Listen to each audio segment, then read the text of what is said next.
Hello বন্ধুরা, কেমন আছেন সবাই? আশা করি সবাই ভালো আছেন। নিউ একটি ভিডিও নিয়ে চলে আসলাম আপনাদের মাঝে।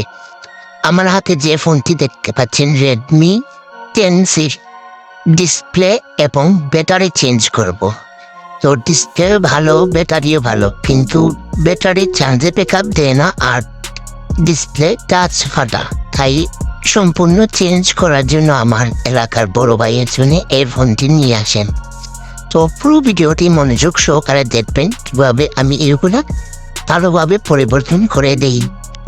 তো ফোনটি আমি খুলে নিচ্ছি। প্রথমতই ব্যাকপার্ট খুলে নিচ্ছি, তো সম্পূর্ণ পাট করে নেব। আমি এখন সবগুলো নাটক খুলে নেব, স্ক্রুড্রাইভারের মাধ্যমে সব পাট করে নেব। ফোনের ডিসপ্লে ভালো, ব্যাটারিও ভালো, কিন্তু ব্যাটারি সার্ভিস ভালো নয়, চার্জার টিকে না ফোনে। আর গ্লাসটা ভাঙার কারণে বাইরে থাকছেন যে ফোনটি পুরো ফ্রেশ করে চালানোর জন্য। এইভাবে অনেক মানুষ কম মিলে, মানে কি বলবো, ডিসপ্লেও ভালো, টাচেও কাজ করে, সবগুলো ঠিক আছে, কিন্তু এনি গ্লাস ফাটা থাকায় চেঞ্জ করবেন। আমি বলছি একটা সমস্যা নাই, ভালো মানের ব্যাটারিও লাগিয়ে দিতে পারবো, ডিসপ্লেও ভালো মানের লাগিয়ে দিতে পারবো। তো অল্প রেটের মধ্যে কম দামের ভিতরে আমি ডিসপ্লে এবং ব্যাটারি চেঞ্জ করে দিই। সীমিত লাভে, যেহেতু বড় ভাই আর উনি একসাথে দুইটাই চেঞ্জ করতেন, তাই আমি কম লাগিয়ে দিচ্ছি অন্য জায়গায়। যদি বেশিও চাই আমি সেই বাদে লাগিয়ে দিয়েছি কম বাজেটের ভিতরেই। তো অন্যখানে যাচাই করলে যে আমি যে কম রেটে লাগিয়ে দিয়েছি সেটি বুঝতে পারেন। আর আমি অল্প লাভই করি, কারণ বেশি লাভ করাও যায় না, কারণ সবসময় লাভের চিন্তা করলে তো কাজ করা যায় না। আসলে অন্য টেকনিশিয়ান ভাইরা কীভাবে ডিসপ্লে লাগিয়ে দেয়, কোন রেটে না রেটে, সেটা আমি কেয়ার করি না, কারণ এটা ব্যবসা, সবাই লাভ লস করেই ব্যবসা করতে হয়। যদি কাস্টমারকে অতিরিক্ত আমরা কমে লাভে দিয়ে দিই ডিসপ্লেটা লাগিয়ে, সমস্যা বের হয়ে যায়। আমি সীমিত লাভেই লাগিয়ে দিই সব কাস্টমারে। আর আমি অজি কোম্পানির ডিসপ্লে আনি, ক্রাউনেরই ভালো মানের। এইটা ক্রাউনের ডিসপ্লে আপনারা জানেন ভালো, চালাতে অনেক মজা লাগে। এই কোম্পানির ডিসপ্লে লাগালে তো আজ পর্যন্ত আমার কোনো ধরনের সমস্যা পড়েনি এই ডিসপ্লেগুলোয়। আর ব্যাটারিও এনেছি, এমপির ব্যাটারি, এটাও ভালো ব্যাটারি। আরও অন্য কোয়ালিটি আছে ব্যাটারি, দেখতে পাচ্ছেন দুইটি ব্যাটারি। হ্যাঁ, এমপির ব্যাটারিটি লাগিয়ে দিচ্ছি। তো ব্যাটারিটার খুবই সার্ভিস ভালো, আর এতদিন হয়ে গেছে আমার কাছে, কোনো কমপ্লেন নিয়ে আসেননি। তো আমি এই ভিডিওটা আপলোড করতে করতে ডেট হয়ে যাচ্ছে, কারণ এডিট করার পর ছাড়বো, তাই ডেট হয়ে যাচ্ছে। আর কোনো ধরনের সমস্যা নিয়ে আসেননি, কারণ যেহেতু ভালো মানে ডিসপ্লে ব্যাটারি লাগিয়ে দিয়েছি, তো আসার কোনো কথাই নেই। তো ভালোভাবে আমি চেক করে নিচ্ছি ডিসপ্লে কোনো ধরনের সমস্যা আছে কিনা। না, যদি সমস্যা থাকে তাহলে চেঞ্জ করতে পারবো আমরা। আর এই ধরনের সমস্যা করে না, 10টার মধ্যে একটা ডিসপ্লেতে প্রবলেম করবে, এটা কোম্পানি দিয়ে দেয় প্রবলেম করার জন্য, স্বাভাবিক। সমস্যা কম হয়, আপনারা যারা লাগবেন ডিসপ্লে তারা জানেন। আর ক্রাউনের কোম্পানি আমি বলবো ভালো, সার্ভিস করবো ভালো। আর বক্সের কোয়ালিটি তো আরও ভালো।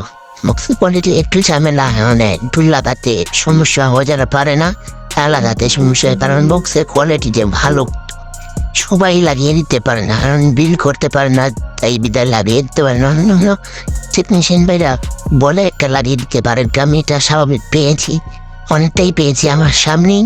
অন্য টেকনিশিয়ান ভাই লাগানোর সময় বলে এক কোম্পানি দেয় আর কোম্পানি, এটা যার জিরো করেছি, এটা আমার কোনো পাতা নেই। আমিও যে সবসময় ভালো কোয়ালিটি দিই তা না, কারণ নিজের প্রশংসা নিজে করলে সমস্যা। আমি সবসময় চেয়ে তাই মাতি সেটাই লাগিয়ে দিই। ক্রাউনে যদি বলি ক্রাউনে লাগিয়ে দিই, বক্সে যদি বলি বক্সেরই লাগিয়ে দিই। হয়তো বেশিরভাগই আমি ক্রাউনের ডিসপ্লে লাগিয়ে দিই, কারণ ক্রাউনের কম বাজেট বৃদ্ধি লাগিয়ে দিই। কারণ আমি বলি দিই যে কম বাজেট হলো ডিসপ্লেগুলো ভালো, ফিটিং ভালোভাবে দিদি চালাতে পারবেন ভালোভাবে। আর হাজার ভালো কোম্পানির ডিসপ্লে লাগিয়ে দেন না কেন, ফিটিং যদি ভালো বলতে দিতে পারেন না, তাহলে ডিসপ্লে চালানোর মজা নেই। তো আমি ভালোভাবে পরিষ্কার করে নিয়ে এটা আটা মেরে দিচ্ছি। ভালো করে ছাড়া থেকে আটা মেরে দেবেন, আমিও যেভাবে মানে প্রায় সেভাবে মারেন, তোমার ভিতরে কোয়ালিটি আছে না, অনেক সময় মারার সময় পড়তে মারেন বাটে মেরে ডিসপ্লে ফিটিং করে দিন, ফিটিং হওয়ার জন্য সেই কাজগুলো করবেন না। আমি প্রত্যেকটা ভিডিওতে বলি মিডিল পাটের মাঝখানে কোনো আটা ব্যবহার করবেন না, যদি পারেন আমার মতো বডিতে মারবেন তো সত্যি বেটার হয়। কারণ টেকনিশিয়ান বাই খুলতে গিয়ে অনেক সময় নষ্ট করে ফেলে, পানি ঢুকে সেটের ভিতরে, তখন সময় ডিসপ্লে খোলা লাগে, তখন সময় ডিসপ্লেটা নষ্ট হয়ে যায়। এটা আমার কাছেও অনেক হয়েছে, তাই আমি একটা কি এগুলো মারি না, আমি বুঝে শুনে কাজ করি। কারণ একটা মানুষ একটা ডিসপ্লে লাগাতে গেলে অনেক টাকা দিয়ে লাগানো হয়, সেটি যদি আমরা এইভাবে ব্যবহার করে দিই আসলে দিতে গেলে তো এটা যুক্তিসঙ্গত হয় না। তো অবশ্যই আপনারা ভালো করে ফিটিং দেবেন এবং রাবার মারার সময় সতর্কতা অবলম্বন করে মারবেন। রাবার মারার সময় চাপ প্রয়োগ হয় এই ডিসপ্লে সেই সমস্যা চলে আসে, প্রায় ডিসপ্লেতে সমস্যা চলে আসে। কারণ আপনার ব্রন্সে চাপ পড়ে, ব্রন্স থেকে আপনার ডালাই আছে, এটা আমরা বুঝি যেটা যে ডালাইয়ের সমস্যা পেতে সময় টান টান চলে আসে, তাই নষ্ট হয়ে যায়। তো এই ভিডিওটি দেখে যদি আপনাদের ভালো লাগে থাকে অবশ্যই লাইক আর একটি কমেন্ট করে যাবেন।